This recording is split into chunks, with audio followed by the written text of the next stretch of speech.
Hey Meet, long time no see. How are you, man? Oh, hi Dheeraj. Sam here. What's up? Nothing, yeah, it's too boring. What are you doing nowadays? So, I'm binge watching Big Bang Theory, Friends, and Money Heist in Netflix. Who watches Netflix nowadays, man?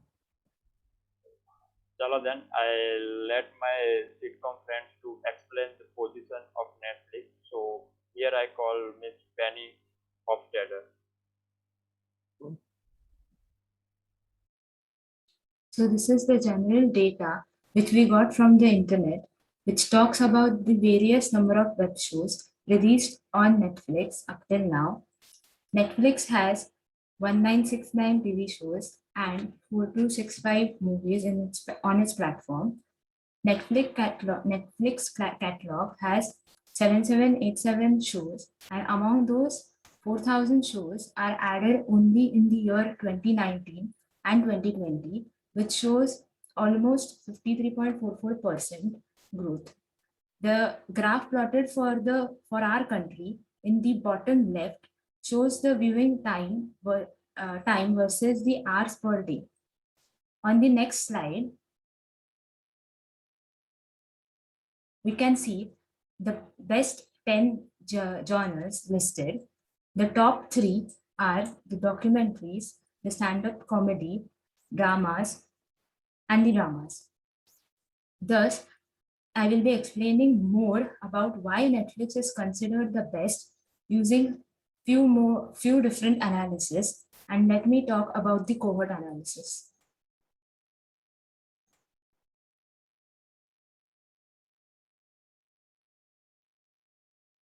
So now let me explain the cohort analysis. For the raw data, we considered the description of the Netflix packages as basic, standard, mobile, and premium, and each having the respective price ranges. We converted the raw data into the prepared data for the further analysis. In the prepared data, we calculated the active months of the subscribers. Further, from the trend we observed in the cohorts, we observed that the new subscribers in April are having the smallest amount of retention.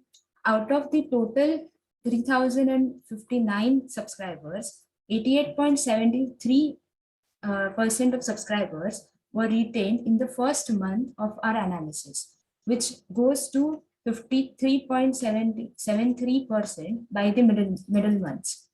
From the graph, we understand that the number of customers who left by the end of the year, the highest difference between the subscribers is in March and the lowest is in the month of Jan. Now, the second graph is the retention curve, which shows 10% decrease from month 1 to month 12, and later the curve becomes linear. From here, PB and Dr. Professor would explain further the conjoint analysis.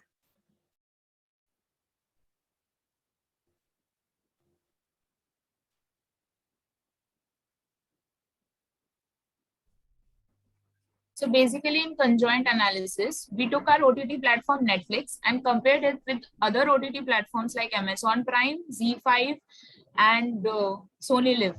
Also, we tried to classify these OTT platforms on the basis of genres, resolution, and price range. So we interviewed around 10 individuals and we came to a conclusion that most of the people preferred, can you just go down? That most of the people preferred the rom-com genre, and 400 to 600 was the price range which people preferred usually to invest in this OTT platforms.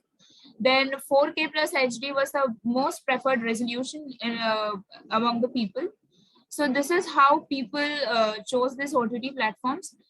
The general data analysis will be done by the professor.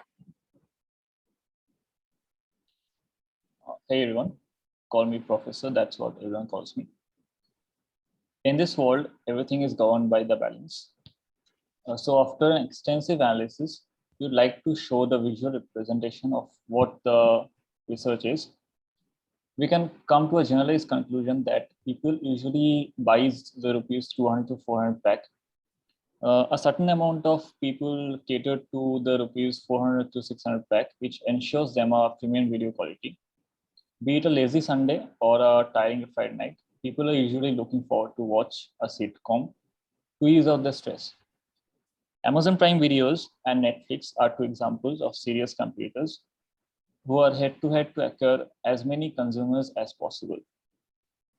All the best features from every OTTs are jotted down, and to get an immersive experience, features will be combined to bring the best out of Netflix and enhance the existing experience. I'm sure my part is conveyed, but for some more assurance, Meet will be further looking for the forecasting.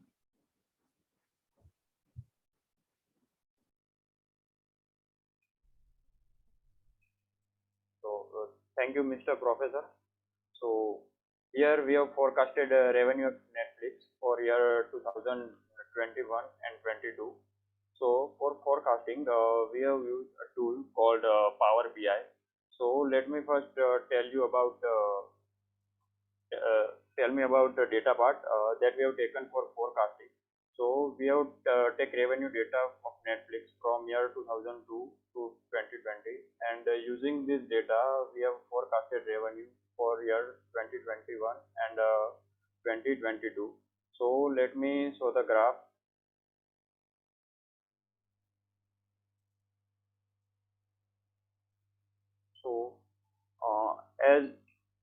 So as you can see on the screen, x-axis shows years and revenue is on y-axis. So white color dot here you can see. So this dotted line shows a forecasted revenue of 2021 and 2022. So this line above and below dotted line are upper band and lower band respectively. So it shows upper value and lower value respectively. It means in real time revenue might get varies between upper value and lower values. So here, so at 24.9 billion, 2020 had the highest annual revenue and was 1560% higher than 2002, which had the lowest annual revenue at 1.5 billion. So across all 19 years, annual revenue ranged from 1.5 billion to 24.9 billion. So as you can see this revenue data on table. So here you can see forecasted value of 2021 and 2022.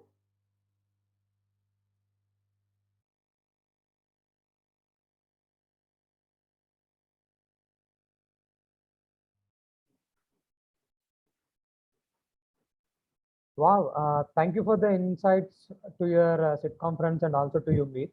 I have realized why Netflix is the best because of its affordable price ranges, like between the range of 400 to 600, and also with the proper features like HD, 4K, and all. Also, yeah, I'm looking forward for the upcoming features Netflix is going to offer in the near future. Thank you.